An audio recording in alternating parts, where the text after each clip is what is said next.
Hey there, friend, it's the end of the day. Put the worries and the stress away.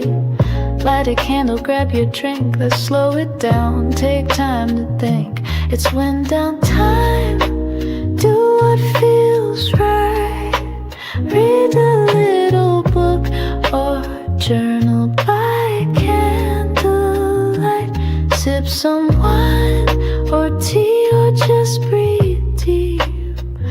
We're here to vibe, not lose sleep. So welcome in, you made it through. This little space is just for you.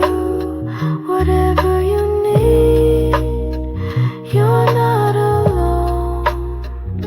It's one down time, let's feel at home.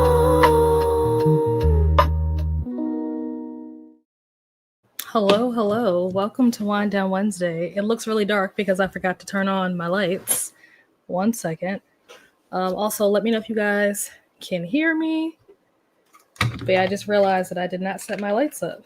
So give me a second while I do that. While you're waiting, let us know what you're going to be up to today. What are you drinking? What are you reading? What are you going to be doing? We had what I'm assuming is going to be our final day drop, adventuring day drop for Fablen. So let it. What? Is it dead? Oh. Where's my plug? Because I might need to charge it. It might die while we're here. Whoopsies. Yeah, let us know what you're going to be reading, what prompt it's for. I'll be honest, I haven't even looked at what the adventuring day, it still looks dark in here. I don't know why. But anyway, I have not even started or the video for day 5. Haven't even looked at the video. I'll be completely honest. I have no idea what the prompt is because it dropped while I was at work. So I haven't had a chance to look at it. And it really doesn't matter what it is because I'm not going to make it to day 5 anyway. I'm still on my first encounter for day 4. I'm halfway through it, but I'm still on my first encounter for day 4. So probably won't be making it to day 5. That's the reality. Let's see. What am I drinking? I didn't bring the bottle in here, but it's the dang, what is it called? The red one that I've been drinking for the last couple of weeks. San Antonio. I think that's what it is. I think this is this. I don't know if this is the sweet or the semi-sweet. I can't remember which one this is, but that's what I'm drinking. Got my little goblet. I really like this because it keeps anything that I put in here. I guess because it's like metal or whatever, it like really keeps it cold. Like this glass or this whatever, it's like really cold to the touch. So everything that's inside of it is always really cold. And I imagine it probably will work the same if I put something hot in there. Like it would really be super hot. I've never tried putting anything hot in there before, but I imagine it will work the same way. But I also have my water, which I'm very behind on because I should have finished this whole thing probably like 2 hours ago. And I am probably barely even halfway through this. So I'm super behind on my water intake. Need to get that up. What else? I'm reading. Did I put it on here? Why is my mouse not working? Is my mouse dead? Oh no. I'm reading The Perfect Child by Lucinda Berry, which I think I have a physical copy of. I do.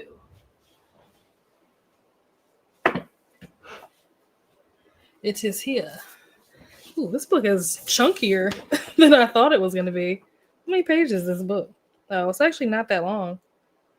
It's 350-ish, something like that. So it's actually not that long, but it feels like thick. I don't know. Is it just me or does it look like a big book? But it's not. It's only 350 some pages. But yeah, this is what I'm reading. And this is for, like I said, my day 4, like the first encounter for day 4. That is what this is for. I forget. Oh, what was the prompt for that? I can't remember. I wrote it down. Oops, wrong button. The prompt was Oh, a book you forgot about. So this is one of the books that is on my self-destruct list. And pretty much all the books that are on my self-destruct list were on the list because they were books that I got like 3 years ago and just never read. Or forgot that I had or whatever. So I was like, oh, this is when that prompt came up, I was like, oh, this is the perfect opportunity for me to pick something and read something off my self-destruct list, which I need to be reading those books anyway, so that I don't have to unhaul them at the end of the year without having read them. So, two birds, one stone. So that's what I'm reading this book for. This book is not what I expected it to be, I'll be honest. It's not that it's bad, it's just not what I was expecting. It's not what I was anticipating. I picked up this book. I added it to my TBR, like I say, years ago, because I was told that it was like, if you like orphan type of things, or like, Bad Seed, Good Son, like I was like, okay, like I could get into like Orphan was cool. Love the plot twist in Orphan. It really was Orphan. They didn't really say anything about Bad Seed Bad Seed or Good Son. But as I'm reading this, I see definitely elements of those. If you've seen those, definitely elements of that in this as well. But it was really, they were like, oh, it's like Orphan. And I'm like, oh, cool, because the plot twist in Orphan was crazy. And I'm like, oh, I want to see how this plays out like in a book. I don't know if that is really going to be the plot twist here. My guess is that it probably will not be the plot twist here. I feel like if the plot twist in this turns out to be the same plot twist in Orphan, I feel like the author is reaching. So we'll see. But I feel like this book is just, I don't know, it's just heavy. It's heavier than I was expecting it to be, which I didn't pick up this book with the intention of reading like heavy material. I feel like, it's like a little bit of like a, ooh, this girl's like creepy. But also there's an aspect of it where they're like talking about topics that are heavy. Like they're talking about stuff like the foster care system and adoption and infertility and miscarriage and, being like giving you the perspective of like child trauma and symptoms of child trauma. Like there's just a lot happening that I didn't pick up this book with the intention of like learning anything or being educated or being forced to confront, societal issues. Like it's not what I picked up this book for. I picked up this book purely with the intentions of being entertained. And I mean, I guess it's entertaining, I guess you could say that, but it is, like I said, it's heavier than I would prefer, if I'm being honest. So yeah, that's how that's going. What else do I have going on? I've decided, if you're in the Eldritch Investigators chat, then you already know this, but I've decided, originally, I was going to read The Blonde Dies Next for my second encounter for day 4, but I have since decided that I'm not going to read that for my second encounter for day 4, and instead, I am going to read, what is it called? The Scared Sexy collection. I didn't even know it existed until over the weekend, or maybe it might have been Monday. I can't remember what day it was, but I like randomly, I think it was either Monday or Sunday, because I had ordered something on Amazon, and like, how like after you order something, it'll be like, oh, here's some other things that you might like, and like it recommended me this Allie Hazelwood book, and I was like, I don't even like Allie Hazelwood, but I do like her novellas, so I was like, what is this? And then like I forget what it's called, but it had like, the cover was interesting. I'm like, okay, I might be into this, because I read the one that she did for like the Christmas one. Was that last year or the year before? She did the Christmas one, and I was like, oh, this is actually really good. Well, not really good, but I didn't hate it the way that I don't really care for her other books. I was like, oh, this wasn't bad. So when I saw this, I was like, oh, this might be good. And then I saw like some of the other authors that are like part of the whole collection. I was like, oh, I definitely want to read this. And I'm the kind of person where I like to read things in the season, that it's happening. So because this is like, about like spooky, whatever, like that whole like, October, very, very October coded. I was like, I don't want to wait until after Fablen to read this, because in the moment will have passed, right? All the spooky, whatever, like everything will be over and everybody will be like prepping for Christmas. I feel like Christmas starts November 1st. That's my opinion. Christmas starts November 1st. So if I'm going to read some spooky stuff or watch some spooky stuff, I have to do it before the end of the day, Friday, because come Saturday is when Christmas starts. So I was like, how do I squeeze this book in, but also finish day 4? And someone, I think it was Bree, or I forget who it was, but somebody was like, why don't you just read them all together, like as a collection, because they're novellas. They don't hit the page count minimum. So I was like, do I just not finish day 4? Do I just quit after the first encounter and not finish day 4? Like that wouldn't be good. But then someone was like, well, why don't you just read them all like together and just like consider them all one book? And I was like, is there a version of that exists where they're all in one? And apparently there is. Bree sent me the audio that has all of them in like, one book or whatever. And I was like, excellent, perfect. So that is what I'm going to be reading once I finish The Perfect Child. But I don't know. We'll see if I can. I don't know if I'm going to finish The Perfect Child tonight. I'm 58% in so far. Yeah, 58% in. So there's still, a ways to go, if I'm being honest. Still have a ways to go.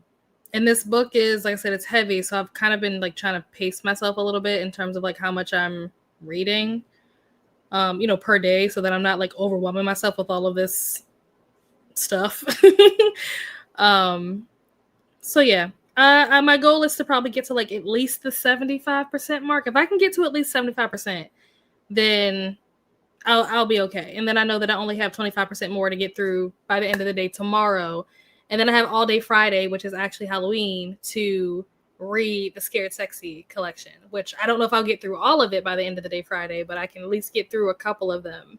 So I'm very excited for that. Mwahaha. Let's see how you all are doing. Hello to Neil. How are you? Welcome in.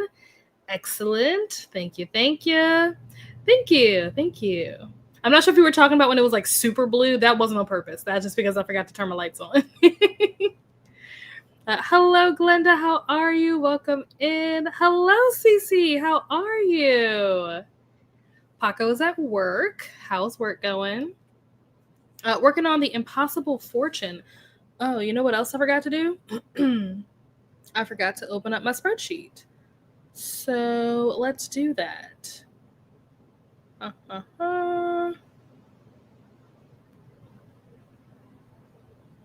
Let's see, to new. It's working on The Impossible Fortune. Did you finish Big Bad Wolf and Sweep and Peace? Those are the two that I have that you were reading before. Fortune. Thursday Murder Club. I have never read any of the Thursday Murder Club books. Drinking water as always. Don't ask me how far I'm behind. Okay, I won't ask. At least I'm not alone. Currently reading Paladin's Hope for a D5. Ooh, nice. Downtime activity. Excellent.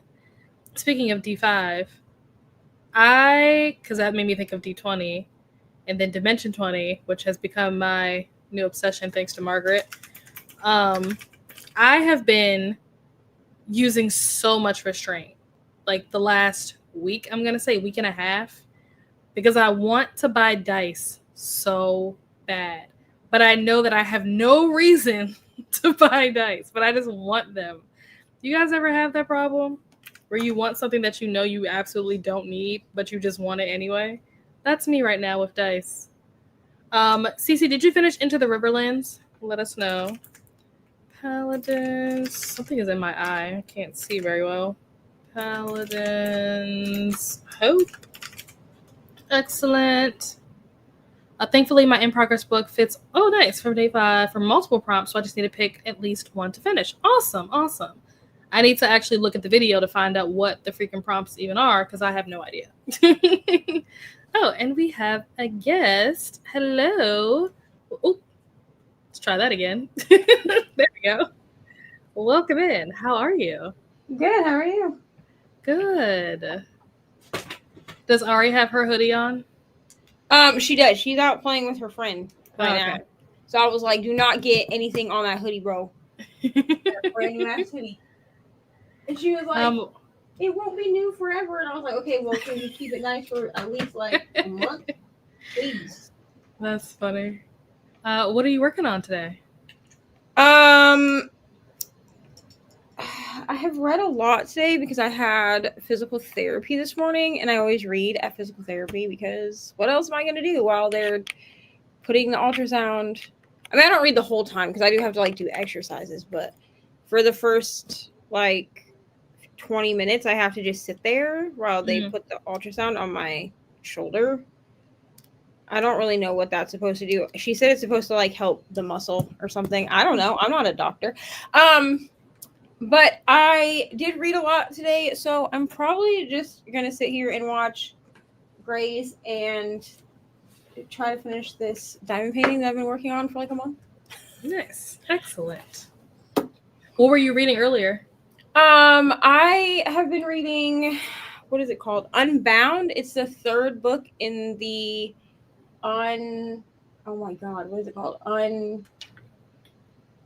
Undone series. So Brittany and Katie both did the first two for their like host picks. I think, yeah, Brittany did Unsteady, and then Katie did Unloved, which Unloved is also my favorite one.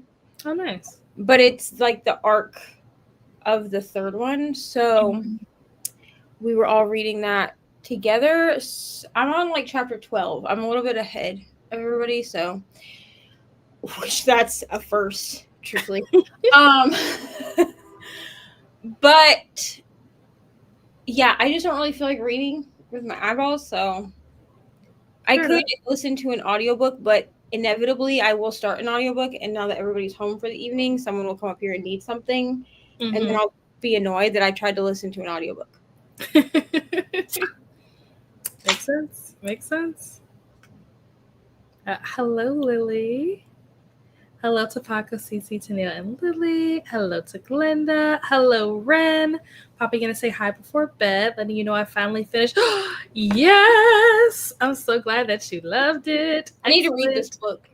It's so good. It's been on my TBR for so long.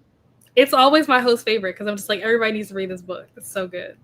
I need book 3 to come out. Like, where is book 3? Reading The Woman in the Cabin by Ruth Ware. Nice. Let's see, my hair is like stuck. Did you finish The House Across the Lake and Salem's Fall, Lily? Woman in the Cabin. And then let me update. Now, how do you keep everybody's books? Like, you put a spreadsheet? Yeah. I should do this. I should be more professional, like, no. Hello to Glenda, Fran, and to Neil. Hello, Lexi. Yes! Music to my ears. The best book. Gonna read Good Girl Blah Blah tonight. What's that? What is this? Yours truly. What is this book? What is yours truly? I feel like here's the thing. Okay, I always say this, and then I see the cover. Oh yeah, I know. You've definitely. Abby Jimenez. Yeah, I was like, watch me ask, and then the way that you read, I was like, listen, I'm gonna say that because I'm not gonna know, because I will look at a book and I'll be like, oh, I know this book because of the cover. Yeah, but I always won't remember the title. I need to read this one too. I read what's Part of Your World? Is that the one with the goat? That's the first one. Yeah, Yours truly is the second one. I loved Part of Your World. I actually bought it on Kindle because I think I read it last year, and they'll either have Yours Truly or they'll have Part of Your World on KU, but never both of them at the same time.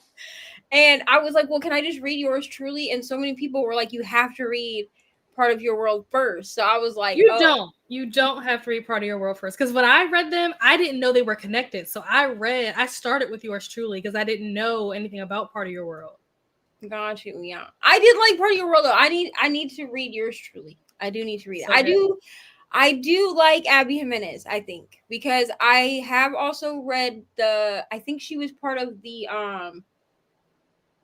like the Meet Cute Amazon collection, and I did like her book. Hers is the one with like the girl who had like the flat tire and the guy kept like leaving stuff on her tire or something like that. Yeah, like her grandma, like she went Yeah. to do something with her She was grandma. like a caretaker or something. Yeah, her caretaker, and then he like left something on her, like a note on her windshield, but it was the wrong car. And like that was the whole thing. I don't know. I thought that it was cute, and I'm not really a huge like novella person. So if you can get me with a novella, and I'd already read Part of Your World, so I was kind of like, I don't know if I'm gonna like a novella by her because I've already read like a full length, book. Right. But I did like it. So I think I do like Abby Jimenez, which is great because she's from Minnesota, just like me. So oh yeah, you're right. But yeah, you gotta read yours truly. If you like good romance, like good rom-coms, yeah, Abby Jimenez, like yours truly, top tier. Like 10 no, out of 10. it's like everybody needs to read this. Everyone just stop reading whatever you're reading and go read yours truly if you haven't read it. But gonna go read Good Girl Bad Blood tonight so that whoever is waiting on it doesn't become a victim of my procrastination. Good Girl, is that the second one in the series? Good Girl Bad Blood, yeah, that's the second one. Yeah, okay. That one wasn't bad. I think the first one's the best one. I didn't like. Yeah, that has to be because. Yeah, that's the second one because I read that one. I DNF'd the third one. Yeah, the third one was. I swear the third one was written by a different person. I feel like she had a ghostwriter for that third book because that was not the same person writing that book. Listen, Brittany said that it got better in the second half.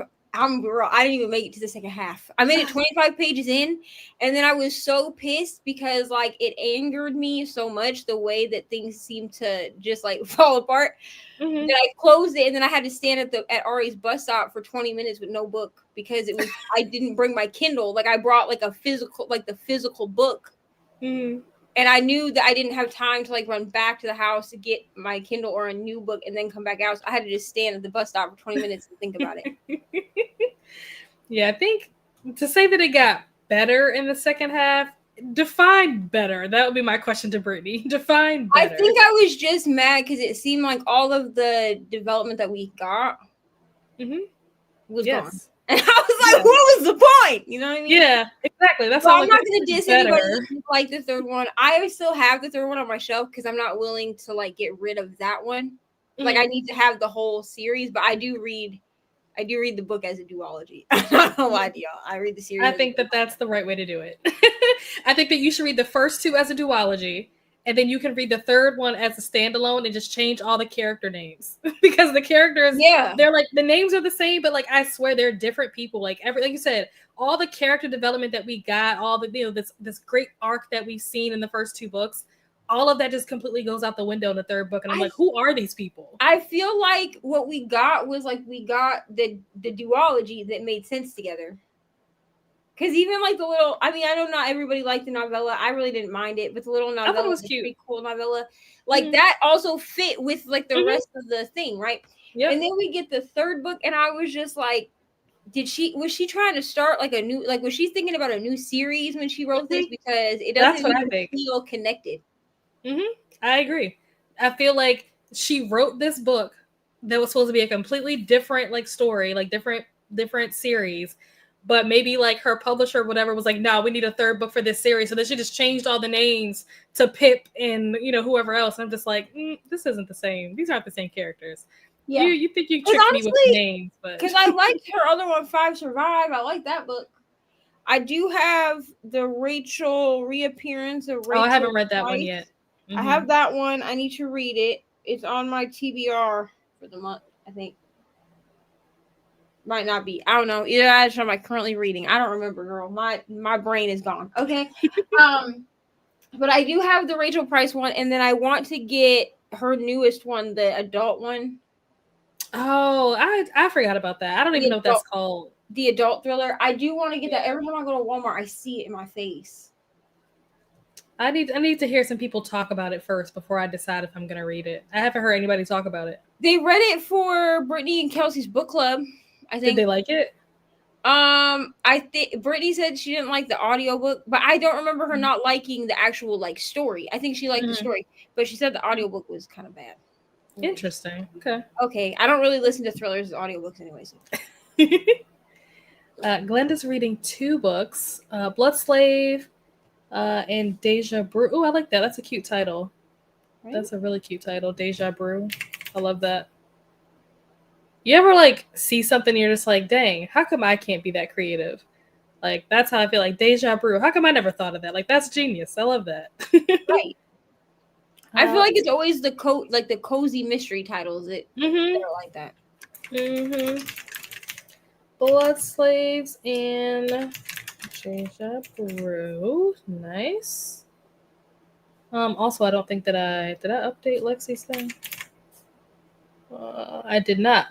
Lexi, did you finish A Darker Shade of Magic? Did we talk about this already? I don't remember. Let's see. Good girl. Oops.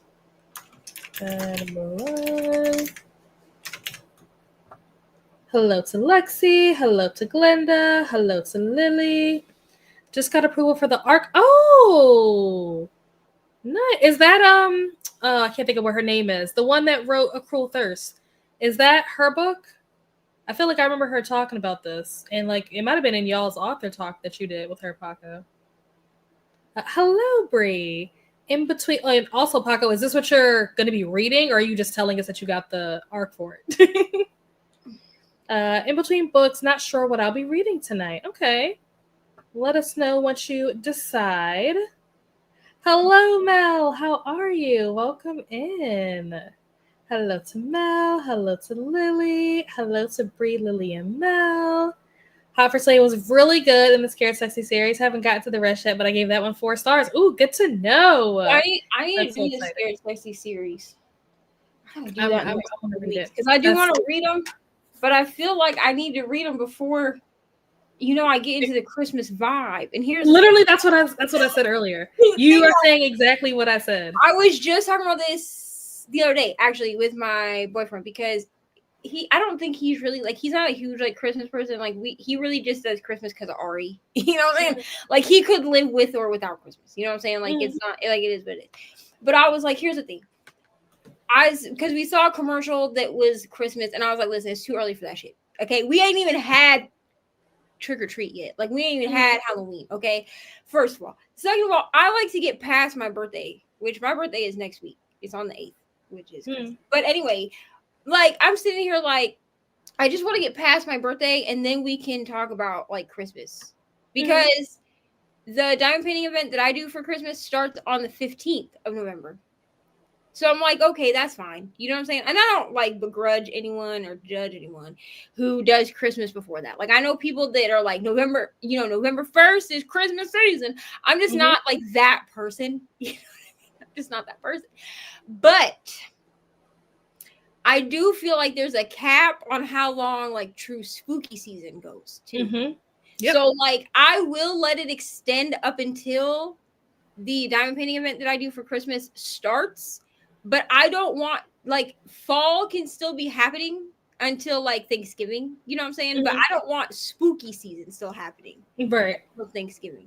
So I'm like, I have to get to these, or they're just going to go on the TBR for next year, because I'm not, and, like, Christmas books, like, me reading Christmas books or consuming Christmas content outside of Christmas diamond painting, because as a content creator and also as, like, a person who takes part in, like, diamond painting events, I kind of have to be within the parameters of like the diamond painting event.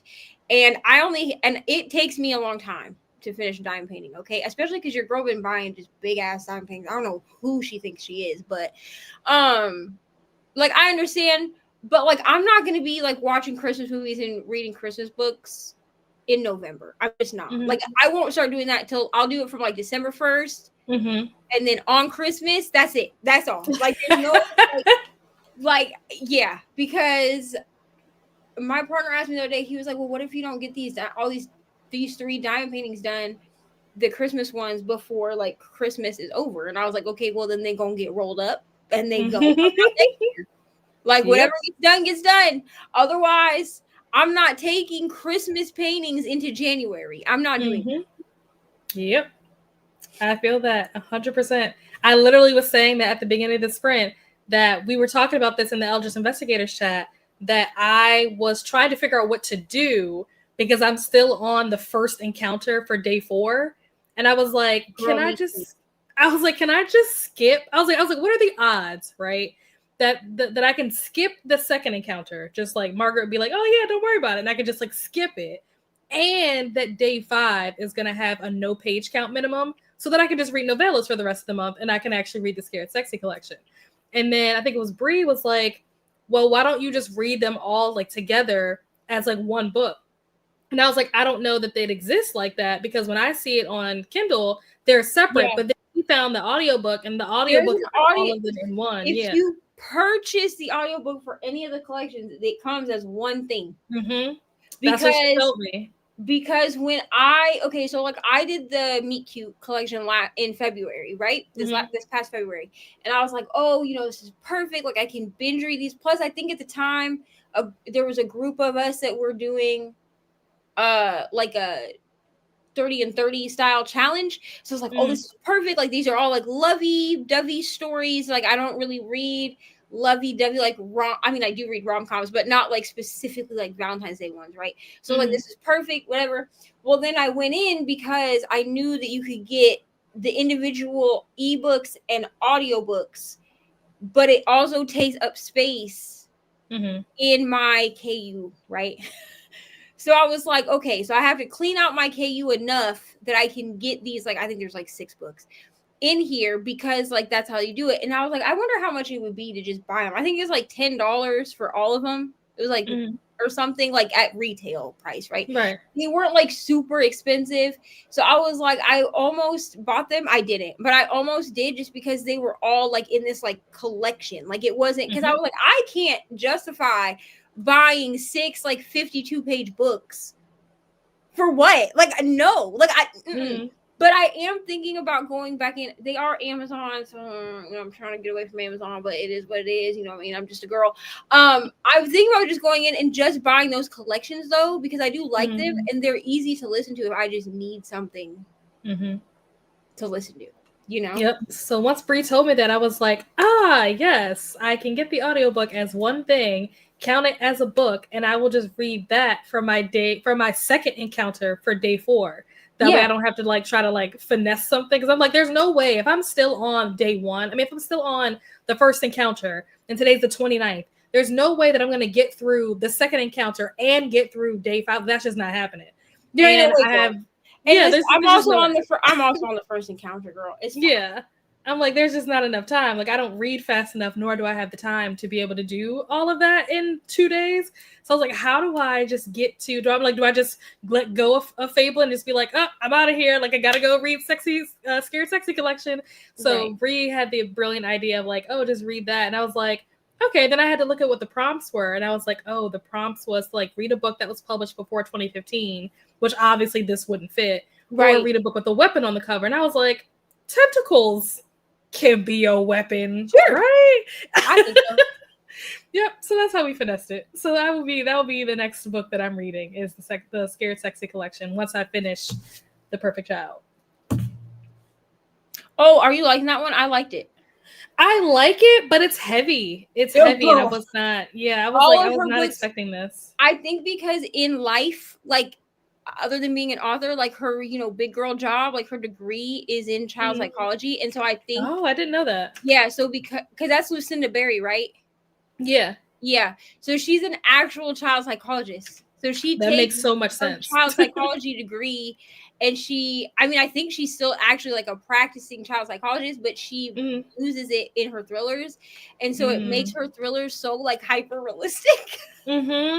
Yeah, because I looked her up after I read the first one by her. It wasn't The Perfect Child, it was something else.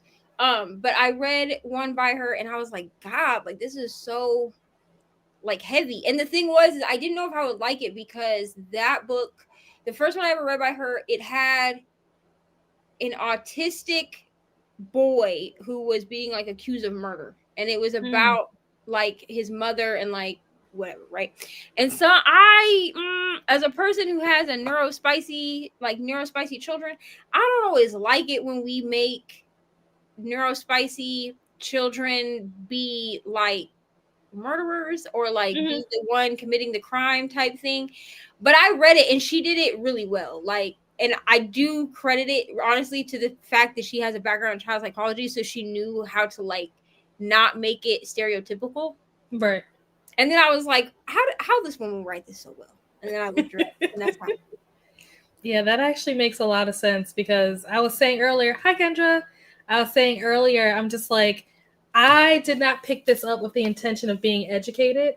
I didn't pick this up with the intention of like having to confront societal issues. Like, that is not what I went to this book for. I went into this for just like vibes. Yeah, she does. I'm like, I didn't ask you for this, ma'am. All of her books are like that. And honestly, I'm just like, thank God, because like a lot of them are also on KU. So that's how I've read them, is through KU. And I'm like, you know what? Bless this author for being on KU. Like there's just so much to unpack in this book. Like there's so many like layers between like the child abuse, the fertility issues, the miscarriages, like the foster system, adoption. Like there's just so, I'm just like, whoa, this is not what I thought I was going to be getting. A readathon.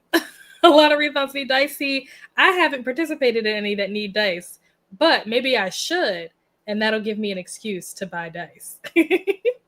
Here's my thing. I don't need an excuse to buy dice. I'll be buying new dice because I had dice, and then my child decided to take them to school and give them to her friends. We're not going to talk about that. But I have found so many cute sets of dice on Etsy, like from small shops, and I'm like, I'm about to come in here and just buy all y'all's dice. Because I'm like, how can I? And then the thing is that when I've had dice, because I play D&D, right? So when I have dice, I'm always like, how can I use dice in my everyday life to justify having so many sets? And see, that's the exact reason why I haven't bought them. Like I was telling them earlier that for like the last week and a half, I've been like restraining myself to not buy dice, because I don't play D&D, but because of Margaret and Fablen and her introducing me to Dimension 20, now I just want dice for literally no reason. Like, listen, I have no reason to have them. I didn't start playing dice until I was with Ari's dad, right, when we lived in Indiana, and I didn't even play D&D then. Like, I think we'd been together for almost a year before I started playing D&D, and he would take me with him to go play, and I would like sit in my little corner. There were actually a couple of times where I ran sprints while he was playing D&D. I'm not even kidding. Like, that's what I was doing. And so I was like, you know what? It's fine. Like, I don't need to play D&D. And then his friend that he plays with was like, well, I'm going to do a beginner's group. Do you want to do a beginner's group? And then I was like, I need dice. And so that was like my foray. And now I'm like addicted to dice. Like, I think collecting dice might be its own hobby. Apparently, from what I've heard, like Sam has said the same thing. She's kind of like, you know, expressed the same thing, where it's like she calls it dice goblins. She was like, oh, you're gonna be a dice goblin. And I was like, I don't know, I might be, but I'm trying not to be. I'm trying to be good. Because I'm just like, how can I incorporate dice into my Wheels of TBR game? I'll just roll the die for like the number of books or something. I don't know. But yeah, I think it's like books, right? Like there's reading as the hobby, and then there's collecting the books as the hobby. I think dice are the same, because I don't think that you necessarily have to play. Plus, like, you never know when you might need a die. You know what I'm saying? Like, I just feel like there are things that we use dice for in everyday life, but we just don't think about it. See, I never use dice for any reason, but I'm about to start finding reasons to justify Ari will always be like, Mom, can you just roll a die for me? Oh. Yeah, like we during the summer reading program, because she would get to pick a prize whenever she turned in one of her bookmarks to show she'd read her hours. She would get to pick a prize, right? And so I started carrying a 6-sided die with us, because she would never be able to decide what she wanted, so she'd pick out 6 things, and then we would roll the die, and that's how she would determine her prize. That's so cute. I love that. So you just gotta find ways to use dice. That's like, I have to find excuses to justify it. We gonna see Nell in hello, Linda. We gonna see Nell in a vlog being like, today I need to decide which chores to do. Let's roll the die. Yep, pretty much. Jen, did you finish Starter Valen and Fairy Tale? Yes, I finished. Oh, good. It was okay, but not as good as the previous books in the series. Fair enough. Fair enough. Let's see. Take that off the list. Going for Lucky Smoke's Stone Cold Queen. Oh, I have not heard of this before. I feel like Amal is always reading. Amal's always never reading heard somebody of. never heard about. Yeah. Which I love that for them, honestly. Yeah. Stone Cold Queen. So, Amal, I have that you were reading In Charge, The Labyrinth of the Souls, Revolve. I think it's just those three, besides the one that you just told me about. Have you finished any of those? I'm assuming you probably finished at least one or two of these by now. Hello to Neva. Hello to Neva. Hello. Sick boy. Oh, okay. So it's part of a series. Okay. Reading Wayward. Someone else was reading this book, I feel like. I don't remember who it was. Or maybe they had just finished reading it. I can't remember. Let's see. Wayward. Floating Laundry. Eventually we'll be having a mushroom Swiss burger. That sounds delicious. Yum, Kendra. Yeah. Hello to Glenda. Hope all is well. You can use dice for the NetGalley readathon. So here's the thing. NetGalley hates me. I've said this before. NetGalley hates me. So I will not be participating in the NetGalley readathon because NetGalley does not like me. I have to share this now while my child is not here. I'm just flipping through Instagram, right, minding my own damn business. Uh-huh. Why they gave me a Build-A-Bear ad for Glinda and Elphaba bears, bro? Oh, do not make me drive 2 hours to get to the bears. I'm about to look online and see if I can get them online. Listen, oh my gosh. If no one knows, I've been obsessed with Wicked for years. Like since I was like Ari's age. Like I have been obsessed with it. Okay. So like the movie came out, right? And like I went and saw the movie in the theater, and then we watched the movie on Sunday with my partner's mom because we go over there on Sundays, and her and Ari watch a movie. So Ari was like, we should watch Wicked. So I was like, okay, great. And like, did I cry at the end? We're not going to talk about that, but it was great. You know what I'm saying?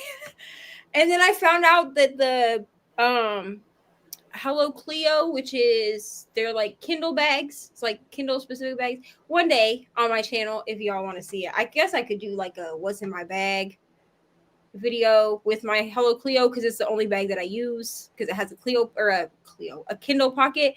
But she's doing like a special edition Wicked whatever, and I was like, I don't need this. Like I'm about to go to a concert this month. I do not need this.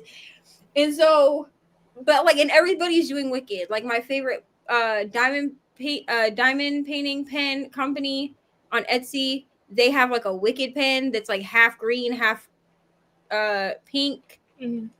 Like I'm just like, listen, y'all really. And then damn Build-A-Bear. I have one Build-A-Bear that I got when I was like 31 before I had my first Build-A-Bear. Okay, I don't need this. I don't need a pink and green Glinda Elphaba Wicked for Good bear from Build-A-Bear. But like, would I get it? Absolutely. Would I spend $50 is probably how much it is on some Build-A-Bears. Listen, when you're an adult with adult money, it's amazing the things that you will spend it on. This is true. No, because like, I just saw Wicked for the first time on Monday. So like when you're a kid, like you don't have adult money. Like that's your parents' money. And they're like, no, you can't have that. And then when you're an adult with adult money, you're like, oh, I can buy this. And no one can tell me I can't. You know? No one can stop me. Ooh, Sloppy Joes. I haven't had a Sloppy Joe since like elementary school. That's crazy. Next time you go to a con or event where they might sell dice, you should get some as a souvenir. That way it's not just buying dice to buy dice, you're getting a souvenir too. Interesting. Okay. You could also, I know that probably like your foray into this was Dimension 20, right? I don't know enough about Dimension 20. I'm gonna be real. I'm a newbie to Dimension 20 also. So I don't know enough, but like I almost wonder like if they sell merch. I was thinking that too. dice. Because here's my thing is like, or if you like now that we've been watching Dimension 20, because I've also been watching it on my own, like not ahead of anybody, but I have gone back and rewatched a couple of the episodes that we've watched all together, right? I'm getting like D&D stuff suggested to me on YouTube. And I know some of them have got to have like, you know what I mean, like merch or something. So I'm like, but the con thing is a good way to do it. Yeah, I'm gonna have to see if when I go to Mystic Falls next week, if anybody is selling Vampire Diaries dice, because that would be lit.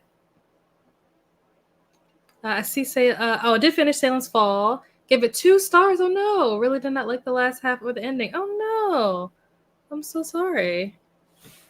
Soups. Let's update that.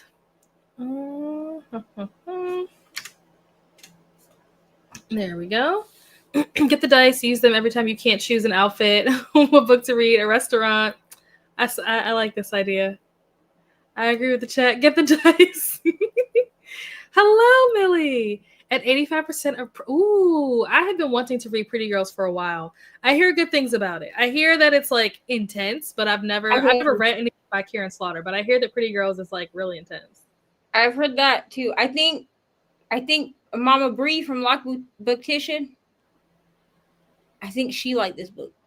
Ooh, I mean, I hear people like it, but they're like, it's like people have said like if you don't read thrillers, like don't start here. Yeah, I've heard that Karen Slaughter is pretty gruesome.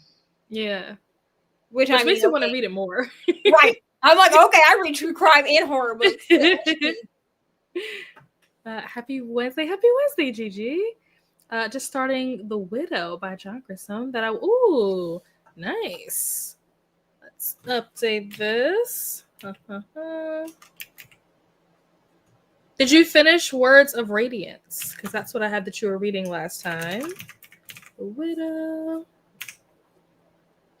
Hello to Gigi. Hello to Glenda. Hello, Sadia. How are you? Welcome in. Thank you, Lily. Thank you. Had to go blue, Team Eldritch Terrors. Go blue. Forgot I have Deja Brew that I borrowed from the library. I might read that. See, I never even heard of it, but I love the title. That's awesome. Hello, Camilla. I'm reading I Am the Dark. Oh, I haven't heard of that. Have you heard of that, Neva? I have not. Excuse me. Did you finish The Intruder, Camilla? See, I be thinking that I know about books until people start putting stuff in the chat. And I'm like, I don't know shit about books. Yep. Not big into decorating. Wish I was June Cleaver, but I'm just not. Yeah, Lily, I'm not big into decorating either. I am gonna do these. They would be considered off canvas diamond paintings because my cousin got them for me last year and then I never did them. But one is a tree, like a Christmas tree, and one is a gingerbread house, and they're like you diamond paint them, and then it really is bedazzling, y'all. This shit don't have no damn. The instructions are basically to put glue, a little bit of glue, wait for it to get tacky, and then you diamond paint it. But I'm gonna do it in a video. I think we're gonna do like a whip and chat or something with it. But they run on batteries and then they light up. Ooh, that's probably cool. Gonna be the extent of my decorating this year. I'm hoping next year to have some more like decorations that I can put like on my bookshelves, so I can at least sit in front of like a decorated bookshelf. But I'm just not like our Christmas tree that's downstairs in the living room. It just stays up all damn year. Nobody bothers to take it down. You know what I'm saying? We put the ornaments on it and take them off every year, but we just don't take the big tree down. Right. I don't know. Maybe one day when like I don't live with my brothers and my dad. But it's like it's hard for me to want to decorate just my bedroom. You know? Yeah, that's fair. Hello to Sadia and Camilla. Hello to Lily. Hello, Camilla. Hello to Lexi. Hello to Camilla and Sadia. Hello to Glenda. Hello to Glenda. For me, Spooky Fall begins October 1st and ends October 31st, and then Cozy Autumn until Thanksgiving, and then it's Christmas season December 1st and ends on December 30th. That is very close to my timeline. I would say that Spooky Fall for me starts on September 1st and goes until October 31st. Okay, so here's how we do it. Okay, y'all ready? Because y'all are gonna be like, girl, you're so fucking extra. Are you ready? I don't share this very often because people judge me. Okay. So Cozy Autumn Part 1 starts in August. August 1st. Yeah. That's when I start my Gilmore Girl rewatch. I do it every year. It's okay. You can judge me as I tell you these things. It's actually embarrassing. Okay. So Cozy Autumn Part 1 is like August 1st to September 1st. Then we have spooky season. So for me, spooky fall spooky season starts September 1st. Now, most of this is because of Drills and Chills. That is a diamond painting event that I do since 2023. Well, since I started diamond painting, and I love it. And it runs all of September and all of October. So from the 1st of September to the 31st of October is my spooky season. And then November 1st to, I'll even give myself till Thanksgiving, because usually I do technically start doing Christmas diamond paintings in the middle of November, but like true Christmas season doesn't start for me till December. So we go till Thanksgiving, and then that is our Cozy Autumn Part 2. And then we kind of have like a couple days break there where we're just not doing nothing. And then Christmas is all of December 1st to December. Well, actually, I do like December 1st to December 26th. I'll be real. Because by the time that Christmas actually comes and goes, like, I'm good. You know, and then it's New Year's. But also, I start my like life refresh, like the one that everyone starts usually at the beginning of January. I start on November 1st because I like to celebrate my next year of life with a refresh. But there's no reason for me to refresh again at the beginning of the damn year. Right. Like, because here's the thing, if I made I don't make resolutions anyway, but like if I'm refreshing, there can't be that much to refresh between November 8th, which is my birthday, and January 1st. I mean, so I tend to do my refresh in November, where I just kind of refresh for the whole year. I kind of reflect on what we learned, what we didn't learn, what we need to learn. And then we move forward. That's how I do it. But we do have two Cozy Autumns that get broken up by spooky season, just because your girl has to watch. I have to watch Gilmore Girls every year. I just have to. I feel like the way that you have like two Cozy Autumns, I don't even know what I would call them, but I have like two. It's Christmas, but it's not. Like, that's what I'm calling it, Christmas, but not. So like, okay, so August 1st to September 1st is like Cozy Autumn, right? It's actually summertime, but it's autumn in my mind. Like pumpkin spice lattes. I'm ready for the weather to get cool. We can start layering, wearing our riding boots, and all the things. September 1st, spooky season. Give me all the horror, all the thrillers, all the mysteries. Boom, boom, boom. And then that lasts until October 31st. Hard stop on the 31st. November 1st is Christmas, but not. Because I don't want to read like Christmas books, and I don't really want to watch Christmas movies, but I want the decorations and I want the music. So that all starts on November 1st. It's like Christmas light. Exactly. Because here's the thing, I can even live without the music, really. I really don't even start listening to Christmas music until December 1st. But I do start like pulling out my Christmas diamond paintings after my birthday, just because I know how long it takes me. But also, Jingle Drills runs from the 15th of November until the 25th, I think, of December. And so I'm like, okay, so I have like a month. It's like 45 days or something in total. So I'm like, okay, I need the whole 45 days. To work on these, but I do a hard stop for Christmas after Christmas is over. Like there's no like I'm not really one to take until like New Year's Eve to like move on from Christmas. Like I enjoy Christmas while it's here for a month, and then that's it. So I have Christmas light that starts on November 1st, and then that goes until December 1st, and then actual Christmas starts December 1st. Yeah.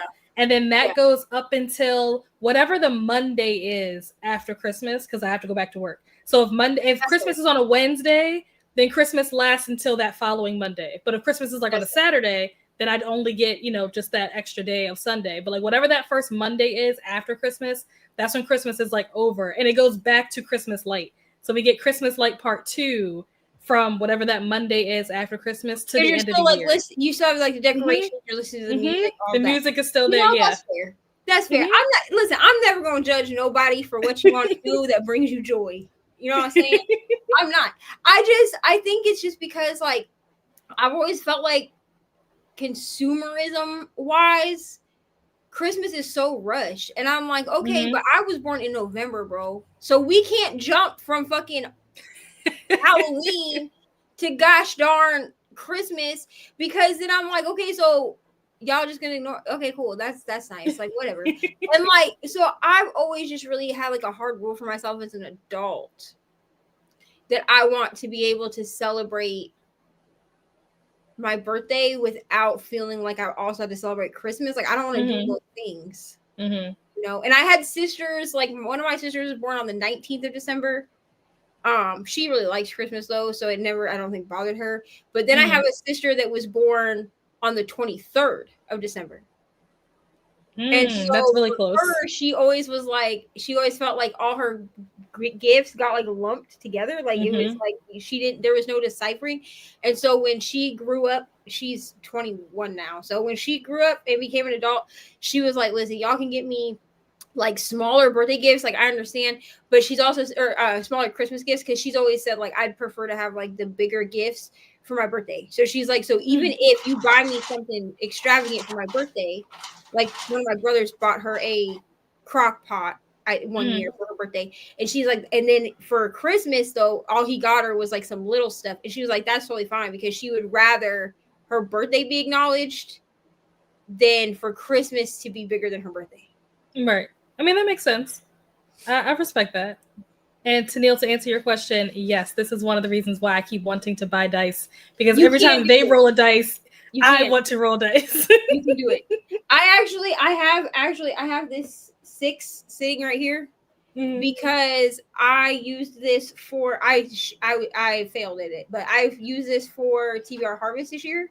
So it's just been sitting up here because every time that I would get I did the game board, and that's how I justify things to myself, because I'm like, every time that something has a game board, I can use my dice. So like Danny is doing, what is it, Bucket Listathon in November. I'll be doing that, and I watched all her options, but as soon as she said she was bringing back the game board, I was like, that's what I'm doing.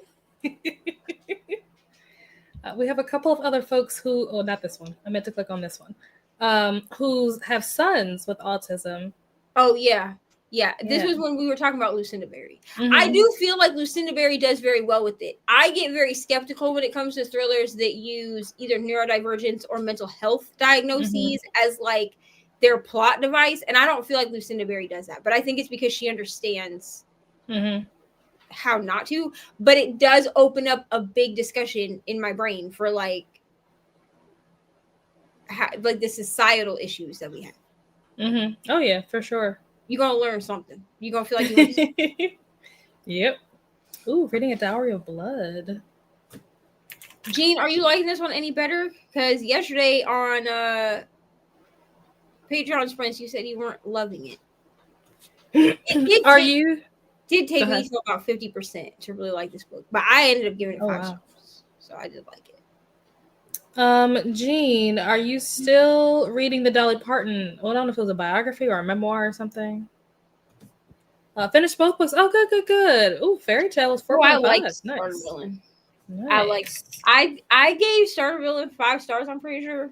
I don't know. You'll have to go. You could go watch my thoughts on Leandra's reading my friend's favorite books, because that was one she gave me, and I was like, here's what got me with Starter Villain. I didn't read the synopsis, so mind you, a lot of times with that series of videos, I don't read the synopses because I don't want to go in with any kind of like prejudice or predetermined views of like anything. Expectations. Yeah, and so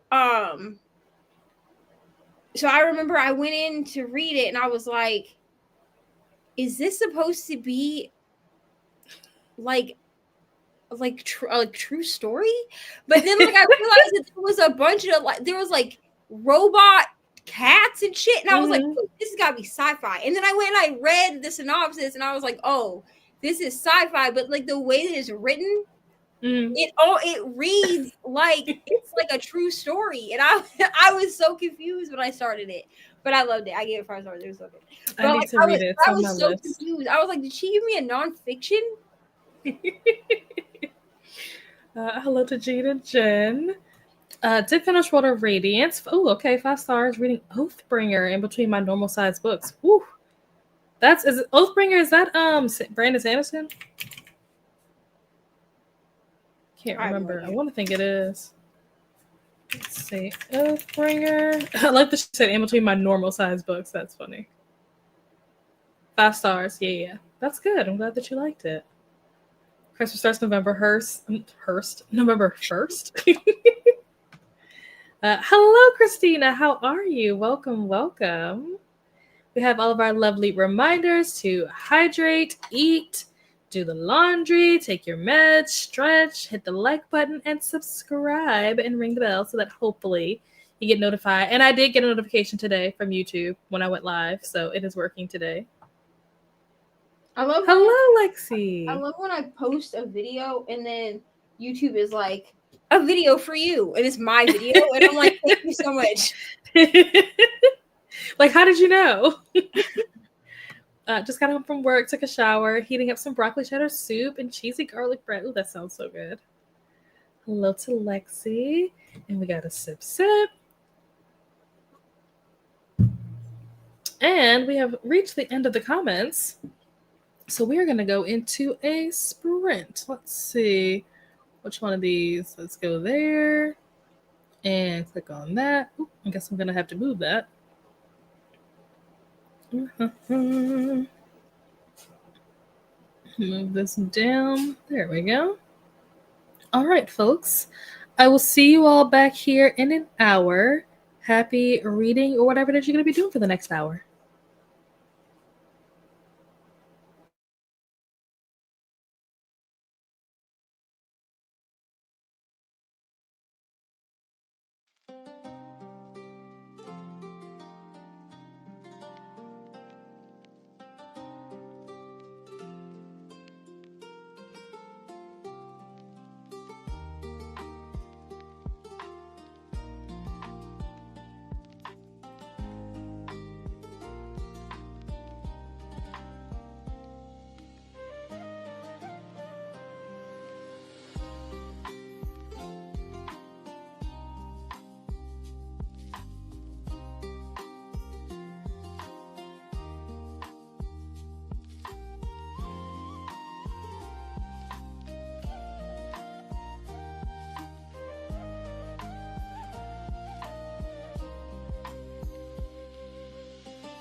And we are back. How did everyone do? How did your reading go? How did you do, Neva? Oh, I didn't know. You're welcome. I watched some Grey's Anatomy, and then I made dinner, and now I'm listening to a whip and chat while I eat. Nice. And we gained a Margaret during that sprint. How are you? Yes, you did. I'm having, when you have one of those days where, like, you don't want to go to the thing, but you know that if you go to the thing, you will feel better. Mm-hmm. This is me going to the thing because I know I will feel better. It's a really draining day. And I'm like, yes, but if you talk with friends, you'll feel better. Mm-hmm. Mm-hmm. I feel that. Are you reading anything right now? I'm currently reading, it is somewhere, it's over there. I'm currently reading White Smoke. Oh, how's that going? Well, a house just burned down. We've gotten to that part. Okay. Oh, so you're pretty far along. I'm a good couple of hours in. I am starting to think that the reason that this girl had a breakdown, I mean, there's a lot going on there, and I think that the boyfriend was like, I really wish that we had the whole story of what happened with her at the beginning, because I feel like the author is trying to do the suspense of the situation that she's in and the suspense about what's been going on with her. And like, I think she's trying to do like an unreliable narrator trope or something. I'm really enjoying it. I like the character. I like the story. I like the mystery. It is annoying because I feel like a lot of stuff would be making more sense if I knew what had happened previously. Right? I can see that. I think that don't focus too much on how she got to be the way she is, because I don't know that that's even like fully explained. I agree with no. Don't hyper focus on how she got to the way she is. Yeah, because I don't even think that's fully explained. She keeps mentioning it and keeps mentioning that something happened, and I'm like, I feel like Piper's involved. I think eventually, if I remember correctly, we understand eventually like what exactly went on, but it's not like a thing that we delve into. Yeah. Well, it clearly sounds like what happened was she had a bad trip with some like something that was laced with something that it shouldn't have been. And then that ended in a psychotic break, like that kind of spiral things. That's what it sounds like. Like it sounds like, the boyfriend gave her bad drugs. Well, I mean, you'll find out, but like Neva said, it's not a big part of the story. I wouldn't. I mean, it's explained to you, but like I wouldn't hyper fixate on it because I'm not hyper fixating on it. It's just interesting because I feel like the author is creating two mysteries and we only need the one. That's fair. Yeah, that's however, I do feel like her stepsister is possessed.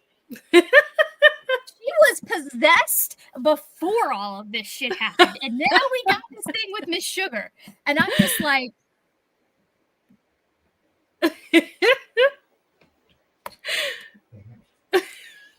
crazy bitch. I still like, here is my thing. Like, we've gotten to the point where I'm like, okay, I don't want to throw this child out of a moving vehicle any longer. Clearly, this is an issue with dad. Clearly, it's an issue with dad, and grandma was racist. So, I do like the dynamic between Mari's actual parents, like her biological parents. The fact that like they have a good relationship, and they're like, yeah, it just like that was really cool and sweet. Have you seen the relationship between the dads? I love that. Yeah, I feel like that's the one. Like, here's the thing: she calls Alec an asshole, and I feel like Alec is a bad parent. I don't know that he is necessarily an asshole, because he seems to be, when he's not like bowing to the whims of his 10-year-old or whatever she is. When he's not doing that, he seems to be a pretty good husband and like concerned. I also kind of understand why our main character is frustrated with the restrictions being put on her. I kind of understand where the parents are coming from for that. The one thing that I do disagree with the parents on is like, if like weed is, I mean, she's underage, so there's some trickiness, genuine medical treatment for things. And if that's what works best for her and the medications don't, I feel like the parents should be supporting her in that. Mm-hmm. Clearly they don't, based on what I am seeing. But Right. and I don't know the legalities there, because it might be really hard to prescribe THC to A minor. Yeah. But I think, me being someone who worked at a psychiatrist's office, I would like to know if she tried any of the medications and like how they worked for her, because there's a part of me that's going there, because like a lot of the time there are some people that no medications will work for, but a lot of the time if you do the trial and error, you will find that magical one that works for you. Mm-hmm. So, and she's not like, she very clearly isn't upset with the idea of feeling numb, because that's why she wants the weed. Mm-hmm. So, anyways, it's been very interesting. Come up here if you want to say hi. I'm glad that you're enjoying it. I feel like I needed to have I should have read the original first, but I also feel like you don't have to, right? There's an original? Yeah, The Haunting of Hill House. Yeah, that's what this is based off of? Yeah, White Smoke is based off The Haunting of Hill House. I did not know that. Yeah, so I feel like there's stuff that I would be getting if I had watched The Haunting of Hill House, but I also am the kind of person that really likes to get that really weird niche inside stuff. So now I have to go read this book. Is it based on the book or is it based on the show? Well, the show is based on the book, but from what I understand, I thought it was different. Different. Yeah. So, anyways, yeah, it's a ride. It's been really interesting to listen to as I've been driving places. Nice. Have you gotten to the fundraiser scene? I don't think so. No. Oh my goodness! Look at you guys matching. I love it. Hi. Amazing. Aria's like, I want to surprise them. That's so cute. Hide me. If I can't see you, you can't see me. That's not how Okay. I can't see them, so they can't see me. Okay. I mean, to be fair, that does actually work on stage. That is true. If I can't, the audience can't In theater, that does work. see, if you can't see the audience, they can't see you most of the time. Mm-hmm. But did you say that you have or you have not gotten to the fundraiser scene? I have not. I don't think I've gotten to the fundraiser yet, because that does not sound familiar. Okay. It's very. I think it was a fundraiser. I feel like this dude that's giving them the house, like he's trying to gentrify the area, but like with people of color. Like he's not bringing in white people, so it's okay, is kind of his logic. Let me know when you finish the fundraiser scene. Let me know. Okay, I will. That for me is where like all of the social stuff in society starts to kick in. Like before that, it's all like just these eerie, creepy vibes. Like it's giving haunted house, like it's giving spooky season, like setting the atmosphere. But then you start getting into like the actual politics and like social issues in America, and it's like, okay, there's actually some depth here. It's not just vibes. I kind of want to reread this book now. Yeah, I encourage it. Like I read it a couple of years ago, and like I loved it. Like don't get me wrong, but I want to go find it on Libby. I want to reread it now. Mm-hmm. The ending wasn't what I wanted, but I think that everything that I got up to that point was so good that I was willing to just ignore the ending and be like, who cares? The rest of the book was fantastic. That makes sense. Oh, that's why that hurts. I'm going, why does my finger hurt? Like, why does it feel this way? It's because I started doing needlework again. Oh. Anyway, that'll do it. No, it's really good so far. I don't know that if this is the way that I personally would have written it, but I'm enjoying it. Mm-hmm. So good. Amal got to 8% of Magic Rises by, is it Ilona Andrews? I have not heard of this book. Okay. Yes, she's a kind of like a 2000s. Julie loves her. Oh, okay. But yeah, she was really, really big, and I feel like in like the 90s and the 2000s. Okay. And she's still around. You just don't hear about her as often because she kind of like she's kind of one of those authors that really, really took off in the era of the mass market paperback. So, yeah. Fair like enough. I know That she makes has sense. books that have step backs. Sorry if I couldn't return later. You're welcome. No worries. No worries. Have fun with the family. Hello to Amal. Hello to Margaret. Let's see. Finish the spell shop. Nice. 4 stars. Good, good, good. Just got done making dinner. Meatloaf, loaded twice baked potato, and a charcuterie plate appetizer. Nice. You're eating good. Uh-huh. Start listening to A Cozy Mystery, Jackets, Jack-o'-lanterns, and Justice by Tanya Capes. Got to 31%. Nice. Let's add that to the list. Waiting for my keyboard to wake up. There we go. Did you finish The Very Secret Society of a Regular Witches, Brie? I need to know how that turned out for you. Let's see. I'm waiting for that to come in at my library. Hello, everyone. I see the highs. I'm sorry. I see the highs in the chat. Hello. Thank you. Jack-o'-lanterns and Justice. That sounds cute. Made it to 18% mark. Nice. Let me look up where I am. Did no reading that sprint. Just clean my bathroom and wash dishes. That's all right. That's all right. I have been feeling very like I should clean. Maybe it's something in the air because, like, I actually got some cleaning done the other day, and I was like, "Wow, I should harness this energy." And then I had to be on. I need to organize my Kindle in the next sprint. Oh, nice.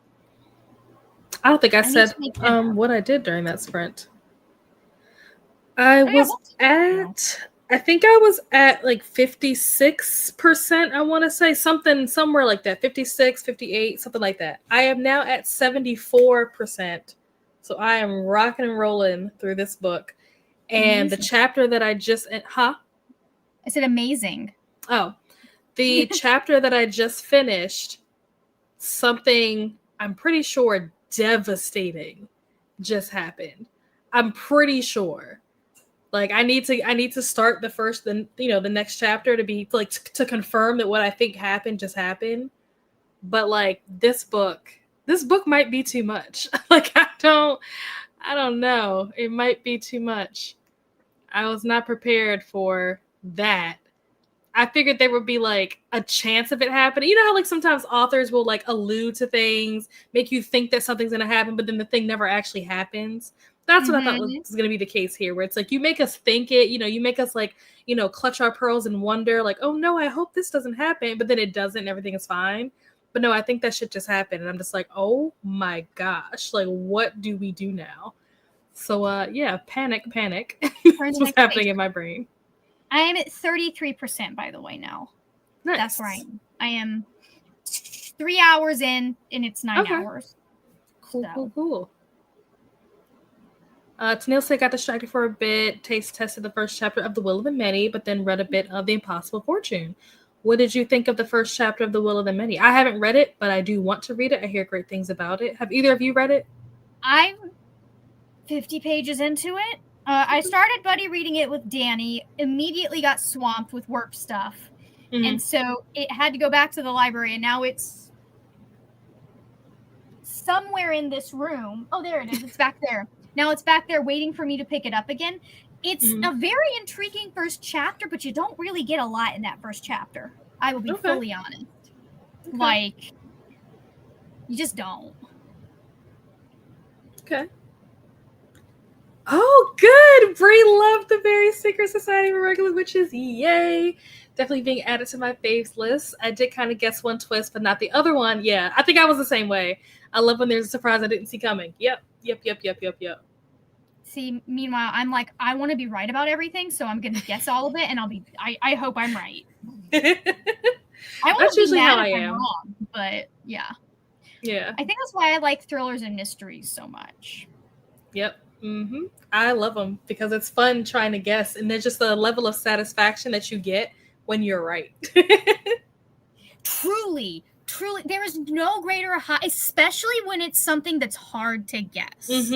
Like, one of my, I have a friend, her name is, or I had a friend, I guess we don't really talk anymore, but Dot Hutchison, she wrote a series of thrillers. In the second book, I guessed who the killer was, like 2 chapters in. And I entirely made my guess based on what I knew about the author. Like, I don't think I would have been able to guess it if I did not know the author. But it was I was like, hey, is it this person? And she's like, you'll have to finish to find out. And then I was like, so it was this person. And she's like, how did you I was like, just I knew based on the last book kind of how you do things. Nice. So. I love that. But I'm like everything's coming up me this sprint, because I feel like so many people have talked about loving books that like I've recommended, or like books that are like my favorite books. Like somebody gave like high stars to like Blood Debts. Now Bree's talking about Very Secret Side of Regular Witches. Lexi gave 5 stars to Yours Truly. Like everybody's loving my faves. This is a great sprint. Fantastic. Hello, Mai. How are you? How's it going? What are you up to tonight? It is intriguing, but I don't know what to make of it other than I'm sleep deprived and should read when I'm well rested. To be honest, to Neil, the first chapter is like, it sets up kind of the character and important stuff from what I can tell for the world. Like it's stuff we'll need to know later on down the line, but it's yeah. Okay. Basically, yeah.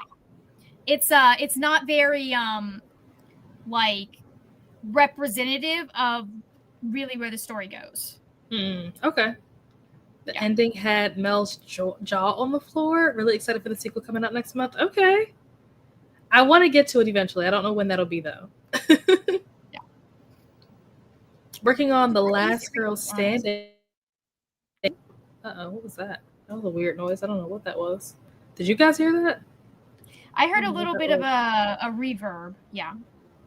Yeah. Okay. Let's see. Mai is working on. Mai, did you finish Lost in Austin? The Last Girl Standing. How did I not know the Blood Debt? Oh yeah. Yes, it's one of my host favorites. Yeah, for like every readathon I do. It's always like me with Little Thieves. It's always one of my host faves. I think the only time it wasn't a host fave was for Mystic, and I was like, because I used it last time for Mystic, and I was like, well, I got to give the people other options. Can't keep making them to read the same books. I'm like, okay, I can choose like 2 of my favorite authors that I always recommend, and then I have to recommend some stuff that people don't hear me talk about very often. Right. Like anytime I kind of approach host faves as what books are did I enjoy that I want to hear more people reading and talking about. Like that's why Little Thieves is getting on the list. Last time I said no, it's on my shelf. Looking at me, ignoring it. Fair enough. I'm assuming that is a softie enough for the time being. Speaking of, you were talking about The Will of the Many, and you were saying that the first chapter is more so setting up the world. And when you said that, what it reminded me of is the fact that I started watching The Unsleeping City. So I'm on episode 2.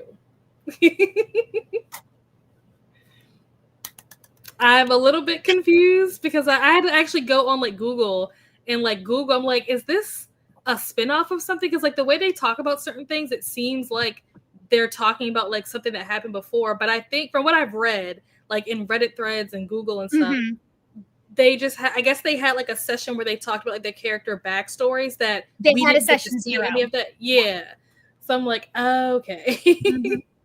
Yeah, they had a session 0, and that one, so going into Fantasy High, none of them knew each other. So they were all meeting fresh. They oh, were really? Yeah, no, their characters. None of their characters knew Oh, each other. I was gonna say I thought they met at a wedding or something. Yeah, and so and then so Unsleeping City, they go in a lot of the characters have connections to each other. Yeah. And have met. So they've got kind of like,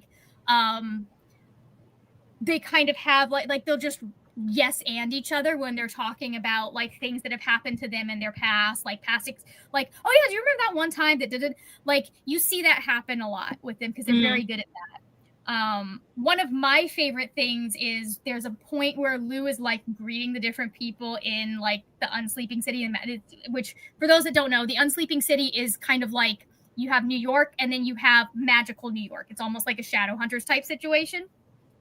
And like there's a situation, there's a like where Lou is greeting people and Brennan's like, yeah, just tell me who's this character that you're meeting. Unless Lou just make the character up on the spot that he's talking to. And like that tells you how much he trusts Lou Wilson. Because I noticed that because it seems like the players are kind of like making up parts of the story, which I find really interesting. Like there's a scene where, or like there's a part where there's some cockroaches or something that Murph is talking to, and he just like gives them names, and I'm like, but wait, doesn't Brennan usually do the one, like he's the one that gives them names? And then there was some guy that like worked at the library, and like Lou was like, oh yeah, Alejandro. I'm like, wait, was I supposed to know that his name was already Alejandro? But I think he just like made it up. No, he just made it up. Yeah, I was like, oh, okay, made it up. It's amazing. Very cool. Yeah, and they do a lot of that in the Unsleeping City. I don't think they always do that. Like it really depends on kind of the world and the vibe that they're going for with the game. Like the one that I'm watching now, Cloud War Ho, it's the most recent season.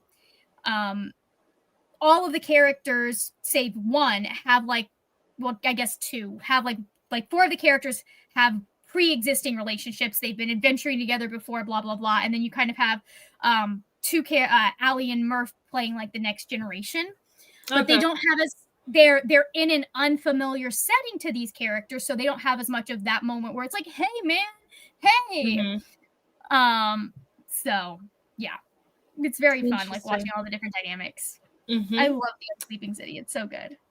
Yep, I just started it. I don't know if it was yesterday or the day before yesterday, but I'm in like the first half of the second episode, so they're still fighting like the SantaCon clones or whatever. Yeah. Yep. I thought it was funny because was it the SantaCon? Yeah, I think it was SantaCon. I think it was Emily. She asked, she was like, did you try to make these characters as hideous as possible so that we wouldn't call them Santa cuties? And Brennan goes, he's like, they're corn gremlins, for the record. Thought that was so funny. That's very funny. Yeah. That's been what I've been watching. It's funny because I think a new season, from what I heard, we were talking about this at work last week, but apparently a new season of Love is Blind came out, which I completely was not even aware of because I've been watching Dimension. It did, girl. I should have alerted the group chat. You know what? That's my fault because I just be sending y'all Lauren Roscoe videos. Yeah, girl, if you watch it, please let me know because I need someone other than my dad to talk about it with. Other than my dad. Because it's messy this season, dude. Ooh, that means that it's good. Like it's I don't know, girl. Listen, if you watch the new season, just hit me up. You know what I'm saying? I don't know if anyone else is watching it. Like I don't know if Katie is watching it. I think that group chat is like you, me, Katie, and Rainey. I think Rainey, yeah. I don't know if either of them is watching it. So just message me and be like, girl, what's happening? I probably won't get to it until December, only because I'm planning on using all of November to do my Stranger Things rewatch in preparation for season 5. Truthfully, that's okay, because I might not even get done watching it till December, because honestly, because me and my partner watch it together, which is fine, but also like last weekend we didn't watch it at all because I had a migraine and I can't watch TV if I have a migraine. But I didn't want to like miss anything, you know? So I'm like behind. I'm already behind everybody else anyway. Like everybody else has already been watching these episodes. I'm just, I think we're not quite to the like honeymoon thing. Oh, okay. You know what I'm talking about? Like where they all pair off and then they go on the honeymoon. We're not quite there yet. We're still waiting. I think, like 2 couples to decide what they're doing. But yeah, if you watch it, let me know. December, I'm definitely gonna watch it for sure. Next May or whenever it is. Hit me up. I'm definitely gonna watch it. I just had no idea until my coworkers. I was like, what are you guys talking about? Because something that they said, I don't remember what they said, but they said something because we were like all like at the table, like eating and talking, whatever. And so like I'm facing this way, and I heard someone say something, and whatever they said made me think like, are they talking about Love Is Blind? And I'm thinking like, a past season. So I'm like, oh, like I turn around, I'm like, what are you guys talking about? They're like, Love Is Blind. I'm like, oh, which season? They're like, the current one. I was like, there's a new season out? They were like, yes. I was like, oh my gosh, I'm so behind. So yeah, I definitely plan on watching it. But like I said, it probably won't be until December. But I would definitely be sending you messages because I will also need someone to vent to and to react with as I'm watching it. Let's see. Let us jump into our next sprint. Let's see, it's 8:30. Yep, we have time. Let's see, should we do an hour and then call it a night? Or we could do an hour and a half and then call it a night. What do you guys prefer? It's whatever you want, dude. Yeah, I'm with whatever I'll be here, whether you're here for an hour or we're here for an hour and a half. 10 hours. No, we ain't doing that. Let's do an hour and a half. Decide. We'll be here forever. Let's do an hour and a half. We'll do oops. I tried to put 90 and I put 9. Just a 9-minute sprint. That would have been funny. We would have all been like, what the fuck? What's going on? I'm so confused. All right, let's switch this over. Like so. Share the screen. All right, we'll do our last sprint, but it'll be a longer one because I know that we chatted for a bit in the beginning. So I do want to make sure that people have time to read, especially since a new prompt dropped today. So want to get that read time in. What do you mean, did it? It dropped a little later than I was planning because I came home and took a nap. I was like, I'm going to lay down for 20 minutes. And then I'll go drop the prompt. And then I was like, oh, it's 4 p.m. I should do this so they have time to work on it. Yep. I've definitely done that before. I've been like, oh, I'll drop it at like, I don't know. And maybe I'll drop it at 8. And then like I'll eat dinner. I'll be watching Netflix. Like my mom will call. Next thing you know, it's 11 o'clock. And I'm like, oh shit, I'm supposed to drop the prompt. Yep. So I feel that. But all right, friends, I will see you guys back here in 90 minutes. Happy reading or whatever it is you're going to be doing to wind down.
Okay. I don't know I'm what's over here talking to you and I'm muted. in the middle of that sprint. So I was trying to charge them. Okay, wait. I think they might be working now. Say something. Somebody say something. Hello. Okay, You yes. hear me? Yeah, they like died in the middle of that sprint, even though they were fully charged. But they died, so then I tried to charge them and then I had to reconnect them. Cool. Okay, let's see. How did you guys do? I worked more on my diamond painting. Otherwise, I did nothing. Nice. I played some Baldur's Gate, and Ooh, I got nice. to 57% in White Smoke. Ooh, okay. Did you get to the fundraiser yet? I mean, I don't like. We were at a banquet. Okay, maybe that's what it is. They Yes. unveiled some plans for for what they were doing with the neighborhood and the fact that they're going to take down some of what. Yeah. So we got there. Yep. That's the beginning. So I kind of got an idea. Like right now, she's having a conversation with Yusuf about like he just let it slip that like he found out they're trying to tear down the library, and she's like, "Would it be so bad if they started redoing some stuff around here?" And I'm just like, "Girl, I can tell you grew up in California." Like you. Where is this actually? I don't know where they are. I don't remember. I just assumed that, I don't know, for some reason I told myself it was Arizona, but I don't actually know if that's true. I might have just made that up. But that's where I decided they were in my head. I was like, they're in Arizona for some reason. But yeah, that's good. Good. So you've gotten to the beginning of the good stuff, like the social stuff. Yeah. Nice. It's in the Midwest. Okay. It's a big city. That's how. Like. Yeah, I kind of get the impression that that there was a line, and they're living on one side of the line. Like they're living in the area. It feels like there was a lot of white flight, basically, from this area, and so they're now trying to repopulate it. Well, and they're I want a status update when you finish. It's okay. Here's the thing. It's wild to me. And I know what you're about to say. I know why. But the fact that they have all of these empty houses that they could just bulldoze, and they're like, nah, we're going to go for the part of town where people still fucking live. Like, I know why, but also, why? Like, that's not, like, it's not, like, it's just like, that sounds like so much extra effort to be shitty and racist. Welcome to America. It is making me want to pick up Color of Law again and reread it. Well, I haven't read that. It's really good. I really liked the way that he sets everything out in such a like seamless way. And then I have another one because I was like, well, I should probably also read a book that is along this same vein that is written by a Black author whose family has actually experienced this. I haven't gotten around to reading that one yet. Okay. But it looks very good. So I'm like, I might have to pick up. I might be in a nonfiction mood. I mean, Nonfiction November. There you go. That is true. I'm not supposed to be starting any new books after the 31st now. I'm not allowed to start any new books until I finish the ones that I haven't started, because we're going to be in bad shape at the end of the year if I don't. Oh yeah, I've already given up. Bad shape is my middle name when it comes to reading goals and stuff. I refuse to go another year without having finished all of the books I started in the year. I refuse. So, we're on 2 years. Not doing it again. Margaret, get with me because I have a video idea for this. Okay. I know we talked about something. Yeah, I'm not gonna do it. I'm gonna do it all of December. Yeah. Because I Because it'll allow me to also read my Christmas books, because I'm gonna want to read Christmas books at least, the week of Christmas. Mm-hmm. But almost all of those that I want, like, actually, I think all of the ones that I have currently on my TBR are available on audiobook without me buying the audiobook through Audible, because I'm really trying to stay away from Amazon as much as I can. Yeah. And like, I already am like in this weird trap with Amazon where sometimes I have to order things from them, like, to my house, because I live in bumfuck nowhere. So how did I know that's how you were going to describe it? Mm-hmm. So, like, if I want to go to, like, somewhere where I can get certain things, I have to drive a few hours, and I have to, like, find someone to drive me, because I don't drive. For anyone who doesn't know, it's fine. I prefer to be a pasture princess. But it's not convenient. You know what I mean? Yeah. So, like, everything else I try to, like, whatever I can, I try to get from not Amazon, including audiobooks. Yeah, I understand that. My thing about Amazon is there are a lot of people in a similar position to you. So, like, and the fact that, like, they own like 30 or 40% of the internet is on Amazon. That's why everything went down the way it did. So it's impossible to boycott them. My thing is, I'm going to, use them as little as possible. And then the one thing that I do not get on Amazon, unless it is something that is exclusive to Amazon or like it's an indie author, I don't get any books from Amazon. Yeah, so I don't either, especially because sometimes it means that I have to wait a little bit longer to get things. Yeah. Because indie bookstores are going to not be slashed down like, Walmart or wherever. Yep. My indie bookstore is really good about, if you want books, like, even if they don't carry them, right? Because, like, my indie bookstore, first of all, I live in a really conservative town, so our, like, romance section for adults in that bookstore is very small. But I can go in there, or I can call, and they will order whatever I ask them to, or they will, if they don't, like, if they can't order it for whatever reason, then they will give me store credit if I order off of bookshop.org. Yeah. They'll give me, like, I can call them or email them my receipt from bookshop.org, and they'll still honor the store credit. Oh, nice. Yeah. So, which I have, like, a ton of store credit right now. I actually need to go down and find out how much I have, because for every so many points you get $10, but they merged. My grandma went in there one day and had them merge my account and my mom's account together because my mom is dead, so she can't use it. So they were like, can you merge the two? She asked if they'd merge the two accounts. So I don't know how much store credit I have.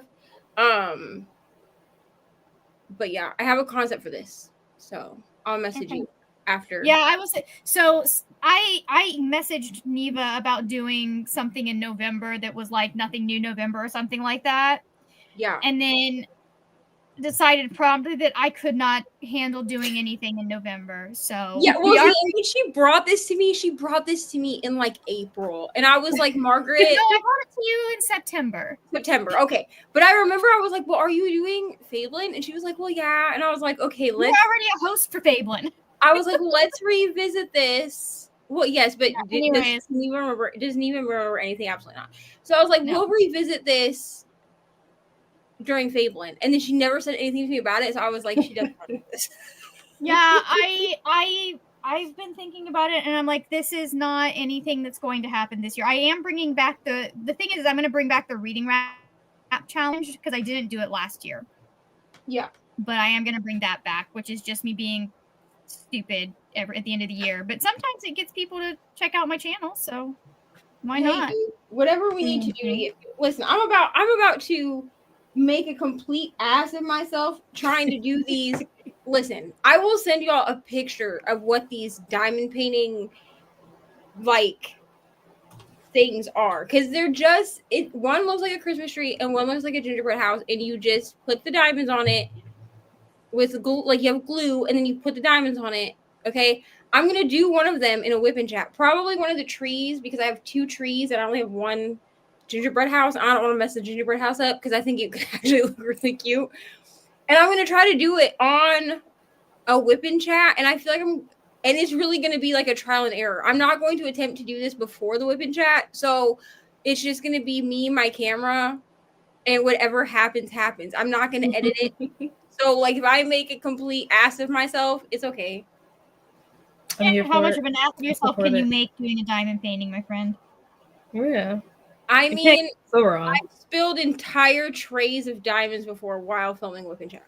That just makes you look dumb, not like an ass. And I do mean like my tray full of diamonds and like have the camera pointing down at it and I'm like diamond painting away and then I hit it with my hand and dumped it everywhere. And then I just keep talking. This is who I am when I do whipping chats. And then I went, oh crap. And then started picking up the diamonds and kept talking to the camera. Like, I mean, what's wrong with that? And I remember the show must go on. I remember somebody was like, most people would like pause and then edit, and I was like, not me. It's like you get what you get. Unfiltered.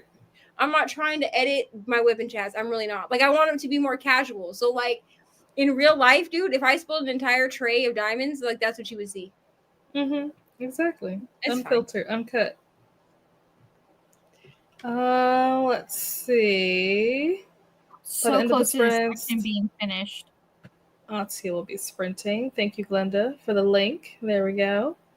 So you guys are looking for more sprints after we head out. Atia is live. Ooh, Millie finished Pretty Girls. How did you like it, Millie? What did you think of it? Did you think it was intense? Like, I need to know. I need to know because I've heard things, but I don't know. Let's see.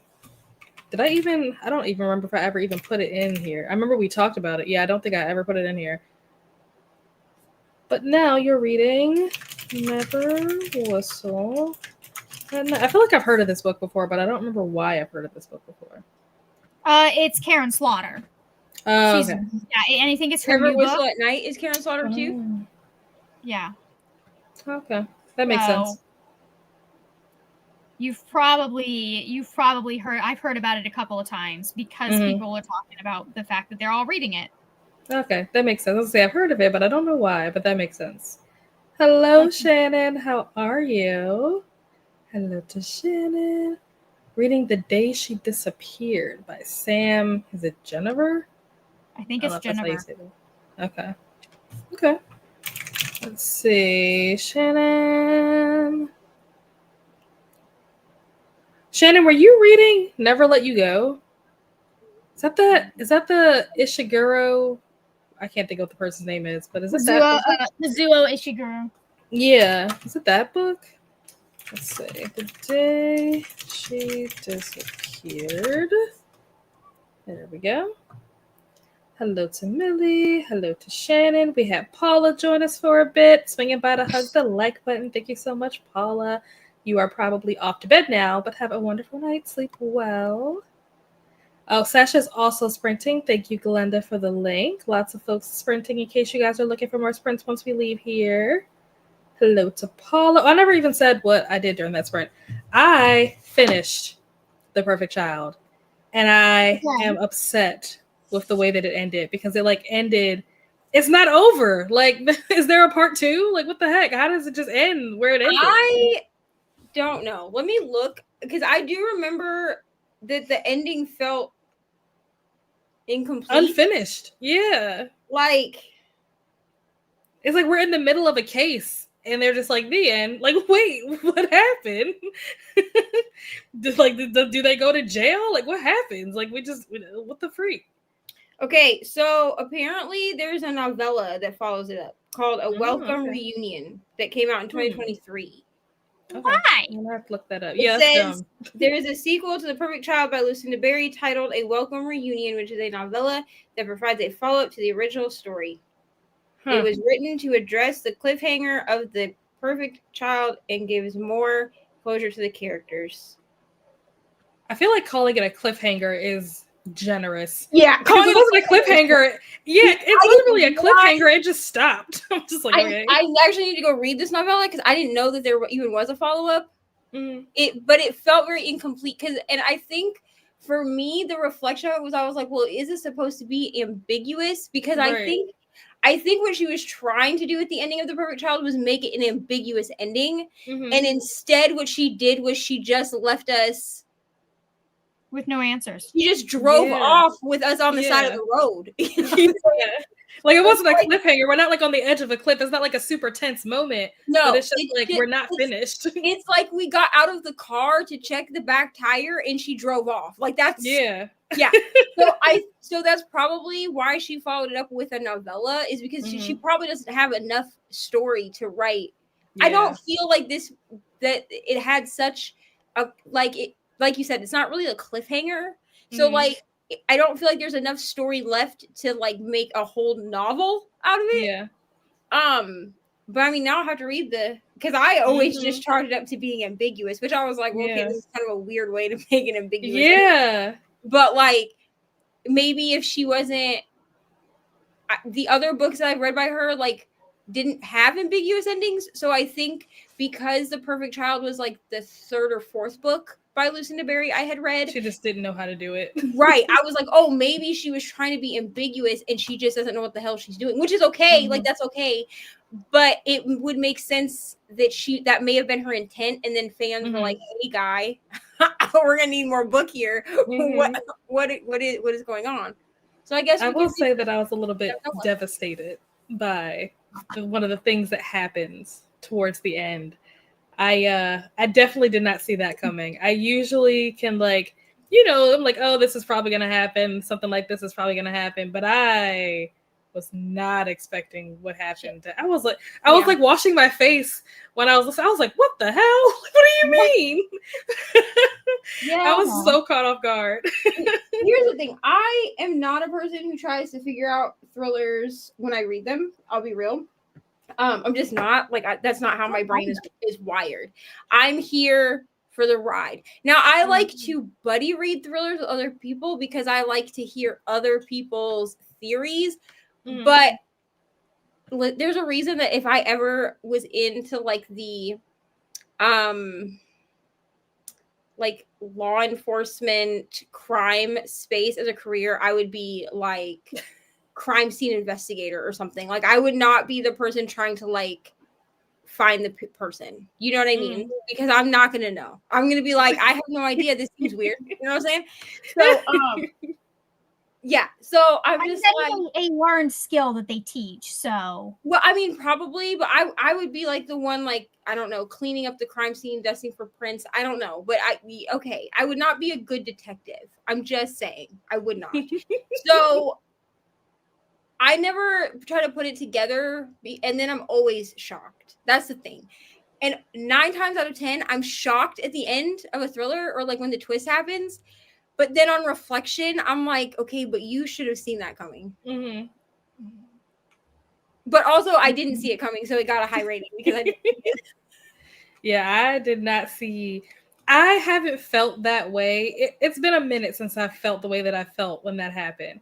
And the last time that I remember feeling that way is when a particular character dies at the end of Fourth Wing. That was the last time that I felt like that. This character in this book wasn't even like my favorite character. Like I didn't even really care about them until they died. And I was like, dang, wait, no, don't kill them. Bring them back. Wait a minute. So yeah, it was crazy. I'm trying to remember who that was. Oh, the best character ever that Rebecca rudely killed off. Oh, I know exactly who she's talking about. Yeah. It was the best character. The thing is that even when I did my first read where I only gave it 3 stars, I was actually upset about that. I was like actually upset. I was like, is it going on? And then when I reread it at the beginning of the year with Brittany, which I do have a video of me rereading the first book and then reading the rest of the series. I do have a video of that. Spoiler alert, I do give them high ratings, okay, on my second read. I just think that I went into it the first time with such a high expectation, and it wasn't that. You know? And I went into it with a completely different, like, heightened expectation, and I shouldn't have done that. It was really my fault because I reread Fourth Wing and I gave it 5 stars. So, like, it's probably a me problem, you know? But on reread, I was even more pissed off about that. Yeah, I was really angry. Like I didn't do this on purpose, because obviously I didn't know that was gonna happen, but I was filming myself, like I was filming B-roll for the vlog, like when that moment happens. Yeah. And so you literally see me in the video just sitting there, like pissed off, like so angry. Like, are you kidding me? You were so mad. I remember when I watched your Fourth Wing video, and it like, and I don't usually really watch a lot of B-roll, like when people have B-roll, because a lot of times they put like music over it or whatever. So I'll usually use that time to like not be looking. But I remember I was like, okay, well, she's reading, so like maybe she'll have like some kind of adverse reaction or whatever. Yep. And I remember when you got to that part, and I was like, oh no. I was like, are you serious? Devastated. Absolute devastation. And that's kind of how I felt in this book. I was like, wait, are you serious? Crazy. Absolute madness.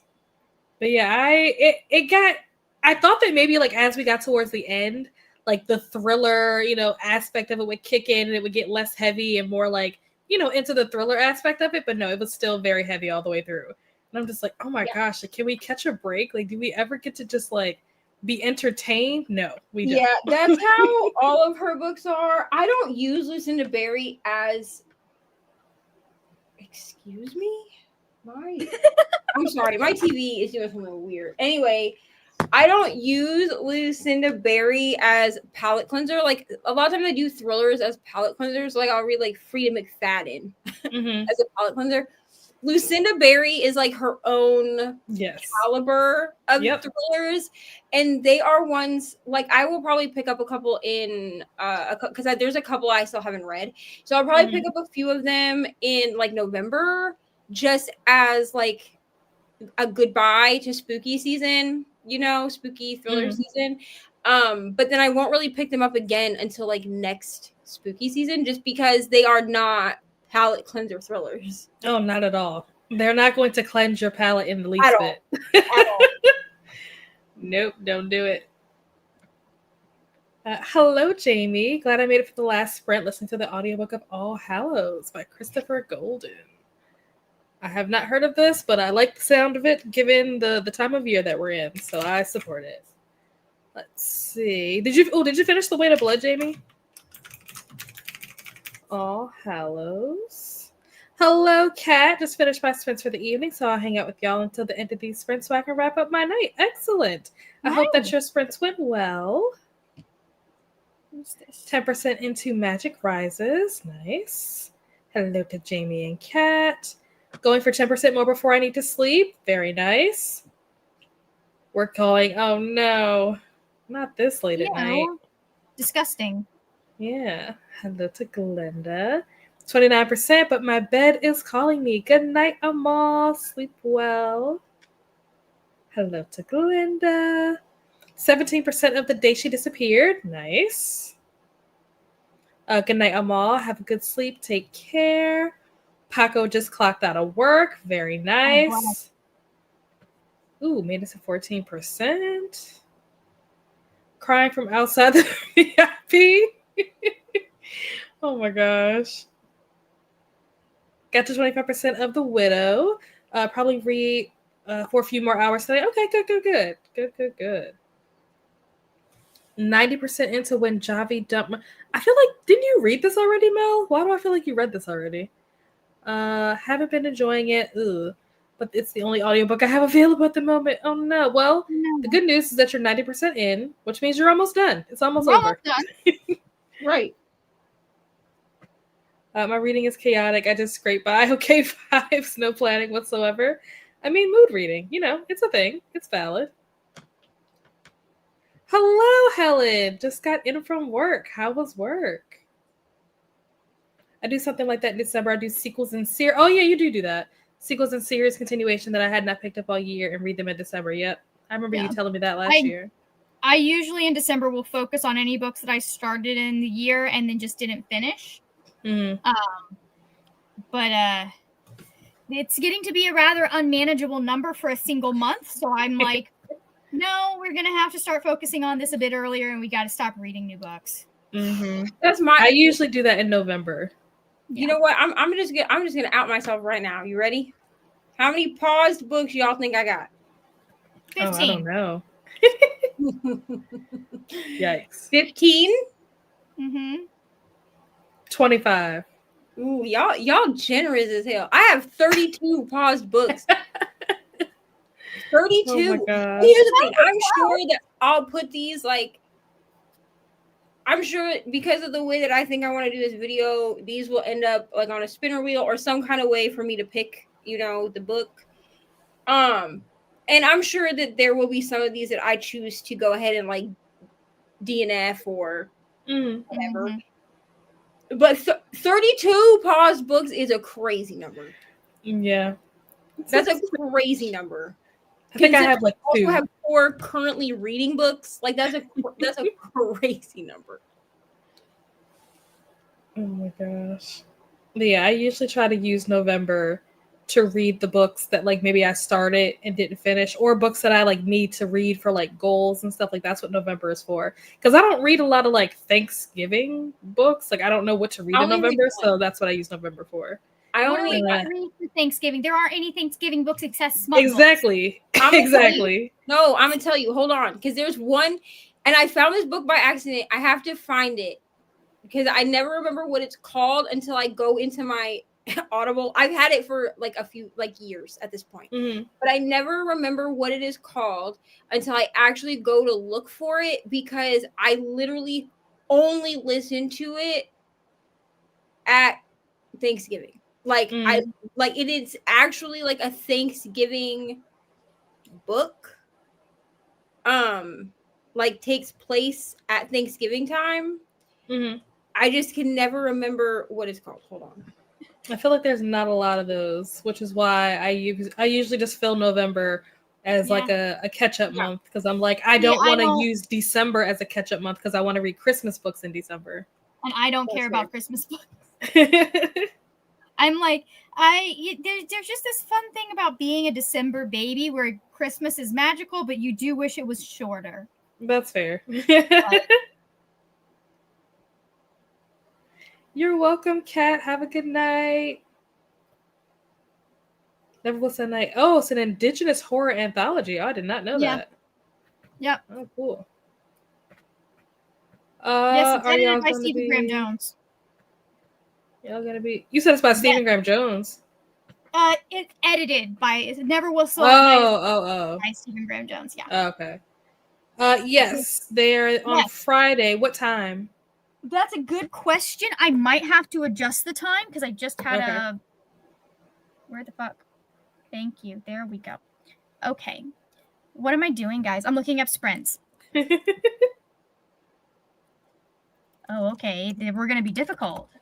Yeah, because I had to 41%. Nice. I had to restart a whole bunch of stuff. It's annoying. Wait, what is this, Paco? What is this comment referring to? Oh, you're talking about Fourth Wing, the fact that Neva gave Fourth Wing 5 stars? Is that what this comment is about? Listen, I gave it 3 stars on my first read. And I did it with audio the first time. I did it with audio and I switched to just reading it physically because I was like, this is trash. I don't know. I think it's because I went into it just for the nostalgia. Like I went into it and was like, I'm just going to listen to this and like have a good time with it and whatever. And sometimes if I do that, then I will give books a higher rating on reread just because my expectation has been okay. The book is called You Can Thank Me Later. What genre is it? It is. What is happening here? It says contemporary romance, but there is romance in it, so like I guess I can see why it would be considered contemporary romance, but I don't know that I would call it that. Is it a KU book? So it's an Audible original. It was like one of the okay. It was like one of the first Audible originals. So I don't know if anyone else remembers this, but when Audible they had like different subscription options. So you could do like the $1 a month. But then like there was a couple years where they had like where you could do like a romance subscription. Yeah, I remember that. So when I did the romance subscription, I used to do that. Hold on, I'm gonna sneeze. 7 p.m. I have it on the schedule at 6. I don't know that I'm going to be home in time for them to start at 6. So it's going to be 7 p. I'm going to say officially 7:30, and then if I get home early enough, I'll be like, hey guys, we're actually going to move it an hour earlier, and we'll do 6:30. But I don't want to do 6:30 and then have to push it. I'd rather do it the other way around. Right. But it's about Thanksgiving. Like that's like literally that's what it's about. But when it was one of the first Audible originals that I ever had because it was part of the romance subscription. So then when they did away with the romance subscription, I bought this book and I bought another book called In the Unlikely Event, which I only listened to in like January or February. That's like actually a romance, but just the vibe of it is very like wintry February time. But it's sad. Like You Can Thank Me Later is sad. So I'm pretty sure there's someone dies in it. I think from cancer. Are you okay, Neva? Something. I like devastation. But like, and I remember when I got it because it's very short. It's only 3 hours. Like it's a novella. And I remember when I got it, I was like, oh, the cover is like really cute. I don't know if you can see it, but like the cover is super cute with like the pumpkin pie on it. It's like a very cute cover. So I was like, oh, this will be like a cute, quick read for Thanksgiving. But like, it's actually sad. Yikes. But I do listen to it. Shit. Every year. Yeah, I listen to it every year at Thanksgiving because it's the only book that I've ever read that like is actually a Thanksgiving book. Like it actually takes place during Thanksgiving. Right. That's what I said. Those are very far and few between to find books like that. So I just use November as my catch-up month so that I can read Christmas books all December. That's fair. Helen, what is 20? Seasonal reading. What'd you say, Margaret? How many books Neva had? The 20 is how many books Neva had paused. I don't believe in seasonal reading because I do not live in a place with seasons. That's fair. Yeah, that's funny. If I needed fall vibes to read books set in the fall, I would be reading them in March. Because that's when the leaves fall here. See, I'll be real. Even when I lived in Florida, I think because I did grow up in places that had seasons, because like I've lived in Minnesota and then Iowa, right? I still would do seasonal reading because it made me feel like even though I could go to the beach on Christmas Day, truly, I could turn the air conditioner up and I could pretend like it was cold outside. Why would you? But then, see, here's the thing: is that then I would get punched in the face because inevitably, as being a person from the Midwest, I would forget that in fact it is hot on the other side of the door, and so we would leave to go somewhere. I'm in like a hoodie and like sweatpants, and I walk outside and I'm like, "Why is it so hot?" Oh, because you live in Florida and you have for 8 years. Like the whole time I lived in Florida for 8 years, and the whole time. At least once a week, I get slapped in the face by how hot it was outside because the people I lived with kept the house so cold. Only once a week? Inside. Yeah, because the rest, after the first time in the week that I would get slapped in the face, I would check the weather app. Thank you, Melanie, for popping in. Happy Halloween. You already know I'm in the spirit. I got my Scream shirt on. I got like my knife earrings on, I'm ready to go. I wore my Fablen hoodie to physical therapy today, and some old man at physical therapy told me I look like a pumpkin. And honestly, it was the best compliment I ever. You for finishing your book, Jamie. Thanks, Glenda. It was good.